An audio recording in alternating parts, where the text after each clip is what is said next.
तो मेरे प्यारे दोस्तों, कैसे हो सब। जे डायनेस्टी की एक और नई वीडियो में तुम्हारा स्वागत है। भाई आगे बढ़ने से पहले एक जरूरी बात, अगर पिछला एपिसोड नहीं देखा है ना तो पहले वो देख कर आओ, वरना कुछ पल्ले नहीं पड़ेगा। और अगर देख लिया है तो चलो फिर बिना टाइम वेस्ट किए आज का एपिसोड शुरू करते हैं। तो दोस्तों, पिछले एपिसोड में हमने देखा था कि शिया फान हान केव के अंदर पहुँच गया था, जहाँ उसे दो एल्डर मिले, एक व्हाइट और एक ब्लैक। ब्लैक वाला उसे बदला लेने के लिए भड़का रहा था, तो व्हाइट वाला उसे सब भूलकर अपनों के पास लौटने की सलाह दे रहा था। बेचारा शिया फान इतना कंफ्यूज हो गया कि उसने दोनों की बात मानने से इनकार कर दिया और कहा कि वो अपने दिल की सुनेगा। तो आज का एपिसोड शुरू होता है वहीं से जहां व्हाइट एल्डर शिया फान के पास आते हैं। शिया फान कहता है, कुछ बताना है तो बताइए। इस पर एल्डर कहते हैं, तुम्हें पता है मैंने तुम्हारी किंसेक्ट को एक हेवनली सीक्रेट सील दी थी। ये एक ऐसा खतरनाक फॉर्मेशन है जो जोजियान स्वॉर्ड की असली पावर को बाहर निकाल सकता है। इतनी पावर कि जो उसे छुएगा उसकी कल्टीवेशन तक खत्म हो सकती है। मैंने वो सील उन्हें स्वॉर्ड को प्रोटेक्ट करने के लिए दी थी ताकि कोई मुसीबत खड़ी ना हो। ये सुनकर शिया फान हैरान रह गया और बोला, एल्डर आप मुझे ये सब क्यों बता रहे हैं, मेरा इससे क्या लेना देना। एल्डर ने समझाया, बेटा मैं तो अब फिजिकल फॉर्म में नहीं हूँ, लेकिन तुम हो, तुम्हारे पास पावर भी है। मुझे लग रहा है कि जोजियान स्वॉर्ड का इस्तेमाल होने वाला है और जो तबाही आएगी उसे तुम्हें ही रोकना होगा। इतना कहकर एल्डर वहाँ से गायब हो गए। सीन बदलता है और हम ह्यूमंस की तरफ देखते हैं जो लड़ाई के बाद बुरी तरह थके हुए थे। एक बंदा चिल्लाता है, जल्दी जल्दी रिकवर करो, हमारे पास ज्यादा टाइम नहीं है, वापस अटैक पर जाना है। जब बीस्ट शांत हुए तो सारे एल्डर हेडमास्टर के पास लौटे और बताया, हमने बीस्ट किंग के पेट को डिस्ट्रॉय कर दिया है और मामला अभी शांत है। हेडमास्टर ने कहा, बहुत बढ़िया, शुक्रिया तुम सबका। लेकिन दूसरे लोग टेंशन में थे, यार हमने इतना कुछ कर दिया पर वो बीस्ट किंग अभी तक सामने नहीं आया, कहीं वो कोई बड़ी प्लानिंग तो नहीं कर रहा। इस पर हेडमास्टर ने कहा, ठीक है तुम लोग वापस तैनात हो जाओ, कुछ भी गड़बड़ लगे तो संभालना, मैं भी यहाँ से पूरी तैयारी रखूंगा। दूसरी तरफ जूकी और बाकी लोग खड़े थे कि तभी अचानक वक्त जैसे थमसा गया और वहाँ एंट्री होती है बीस्ट किंग की, जो गुस्से से आग बबूला था। वो सीधा अपने मरे हुए पेट के पास गया और उसे देखकर उसका दिमाग खराब हो गया। उसने जूकी से बोला, तुमने मेरे पेट को मार दिया, मैंने सोचा नहीं था कि तुम लोग ऐसा कर पाओगे, तुम्हारी इसी हरकत ने मेरे गुस्से को और भड़का दिया है। और ये कहते ही उसने अपनी पावर का इस्तेमाल करना शुरू कर दिया। मरे हुए पेट का सारा ऑरा निकलकर बीस्ट किंग में समाने लगा। देखते ही देखते पूरे इलाके में डिमोनिक ऑरा फैल गया और वहाँ मौजूद न जाने कितने ही लोग उसकी चपेट में आकर मारे गए। उसने उन सब की बलि चढ़ाकर अपने पेट को फिर से जिंदा कर दिया। बेचारे कल्टीवेटर्स की सारी मेहनत पर पानी फिर गया था। अब वो पेट पहले से भी ज्यादा खतरनाक लग रहा था। बीस्ट किंग ने बाकी सारे पावरफुल बीस्ट्स को भी मारकर अपने पेट में मर्ज कर दिया, जिससे वो अकेला ही 10 बीस्ट्स के बराबर ताकतवर हो गया। वो रास्ते में आने वाले हर इंसान को पकड़ कर खा रहा था। लोग डर के मारे इधर उधर भाग रहे थे। तभी बीच में वैली मास्टर आया और अपनी फीनिक्स जैसी स्पिरिट को उस बीस्ट पर छोड़ दिया।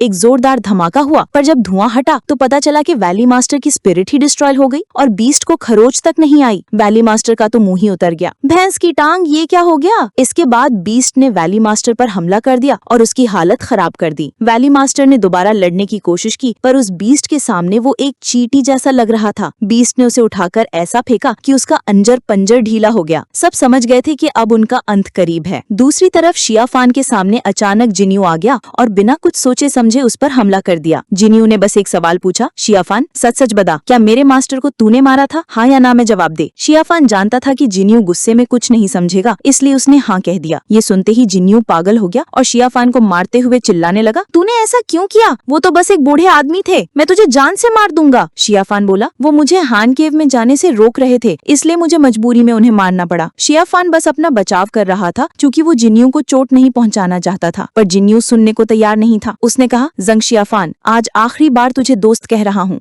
आज से तू मेरा दंचुमन है। शिया फान बोला, ठीक है, अगर बदला लेना है तो आ और मुझे मार दे। जिन्यू बोला, तू कभी नहीं बदलेगा, तू एक शैतान है, आज मेरी तलवार तुझे मारने के लिए ही चल रही है। उन दोनों की फाइट भयंकर होती जा रही थी। वहीं दूसरी तरफ जूकी की तलवार अचानक चमकने लगी। उसे लगा कहीं आसपास शिया फान तो नहीं है, पर उसे यकीन नहीं हुआ। अब हम टैनन टेम्पल के मॉन्क्स को देखते हैं, जिन्होंने अपनी पावर से समंदर से एक विशाल बीस्ट को बुलाया जो बीस्ट किंग के पेट से लड़ने लगा। वो उसे एक फॉर्मेशन में कैद करने की कोशिश कर रहे थे। ये देखकर बीस्ट किंग हंसा, अरे वाह, तुम्हें लगता है तुम मेरे इतने ताकतवर पेट को रोक लोगे, सपना देखना छोड़ो। और उसने अपने पेट को और ज्यादा पावरफुल बना दिया, जिसने मॉन्क के बीस्ट को पल भर में खत्म कर दिया। इसके बाद वैली मास्टर और मॉन्क दोनों मिलकर उस पेट से लड़ने लगे। उन्होंने एक फायर फॉर्मेशन में उसे जकड़ लिया और वैली मास्टर के फायर फिनिक्स ने उस पर हमला किया, जिससे पेट के पूरे शरीर में आग लग गई। पर अफसोस उसे कुछ नहीं हुआ। मॉन्क ने हारने नहीं मानी और अपनी डिवाइन हैंड टेक्निक का इस्तेमाल किया। 2 विशाल हाथ बने और जैसे मच्छर को मारते हैं वैसे ही उस पेट को जमीन में धंसा दिया। एक पल के लिए लगा कि वो मर गया, पर तभी बीस्ट किंग बोला इंटरेस्टिंग, और उसने अपनी ईविल पावर से पेट के सारे टुकड़ों को जोड़कर उसे फिर से जिंदा कर दिया। ये देखकर सबके होश उड़ गए, यानी ये तो मरने का नाम ही नहीं ले रहा। लेकिन तभी वैली मास्टर ने एक चीज नोटिस की, ये जितनी बार जिंदा हो रहा है उतनी बार थोड़ा कमजोर हो रहा है। अगर हम इसे कुछ और बार मार दें तो ये बहुत कमजोर हो जाएगा। ये सुनकर सब में फिर से जोश आ गया और वो दोबारा उस पेट को मारने में लग गए। बीस्ट किंग भी समझ गया, मैंने तुम ह्यूमंस को अंडर एस्टिमेट किया, तुम लोगों में दिमाग तो है पर पावर नहीं है, और उसने अपनी पावर लगाकर पेट को फिर से स्ट्रॉन्ग कर दिया। एक जोरदार धमाका हुआ और सब कुछ तहस नहस हो गया। बीस्ट किंग बोला, तुम चींटी जैसे लोग, अगर तुम्हारे पास कोई आखिरी चाल बची है तो चल लो, वरना अब तुम नहीं बचोगे। ये सुनकर मॉन्क और वैली मास्टर ने अपनी लाइफ पावर का इस्तेमाल करके अपनी सबसे खतरनाक टेक्निक को एक्टिवेट कर दिया। मॉन्क की जॉइंट स्पिरिट ने उस पेट को एक ऐसा घूंसा मारा कि उसकी हड्डियां तक अलग हो गईं। आखिरकार उन्होंने उसे फिर से मार दिया। ये देखकर बीस्ट किंग बोला, लगता है अब इस खिलौने से मेरा मन भर गया है, अब तुम लोगों को मेरा असली जलवा देखना होगा। लगता है अब बीस्ट किंग खुद मैदान में उतरने वाला है। वहीं दूसरी तरफ शियाफान और जिन्यू की फाइट अभी भी चल रही थी। अब देखना ये है कि क्या जिन्यू सच में शियाफान को मार देगा या शियाफान को उसे रोकने के लिए कोई बड़ा कदम उठाना पड़ेगा। तो बस दोस्तों, आज के लिए इतना ही। उम्मीद है तुम्हें आज की ये वीडियो बहुत पसंद आई होगी। अगर हाँ तो वीडियो को लाइक करना और चैनल पर नए हो तो सब्सक्राइब करना मत भूलना। मिलते हैं अगली वीडियो में, तब तक के लिए बाय बाय।